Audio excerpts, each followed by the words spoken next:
Sa disparition laisse une fois de plus le monde du cinéma dans une tristesse immense. En 2023, lorsqu'Emily Dequenne apprend qu'elle est atteinte d'un cancer très rare, son témoignage va émouvoir des millions de téléspectateurs et de cinéphiles. Mais voilà qu'à 43 ans, l'actrice est décédée ce dimanche 16 mars 2025, laissant derrière elle des fans dans le deuil.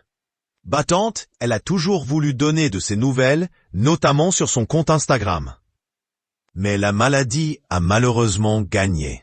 Pourtant, le 4 février dernier, alors qu'elle sortait de l'hôpital après 13 jours de chimiothérapie, elle annonce sur son réseau social qu'elle a encore de l'énergie pour battre le cancer.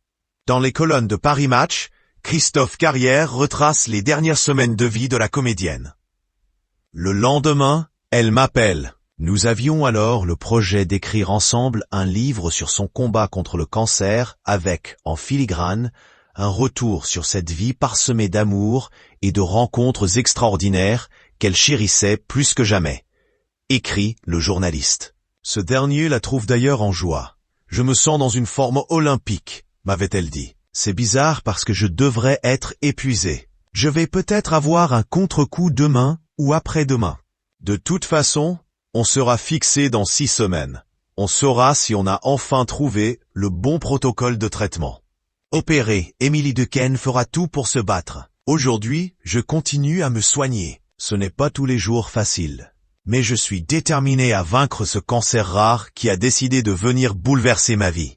Je ne me laisserai pas faire. Croyez-moi, indiquait-elle pour faire taire les mauvaises langues qui l'accusaient d'avoir quitté le tournage d'un film sur un coup de tête. Elle ne voulait pas être soupçonnée d'avoir lâché le travail comme ça, ce n'est pas le genre de la maison. Désormais, Emily Dequenne n'est plus.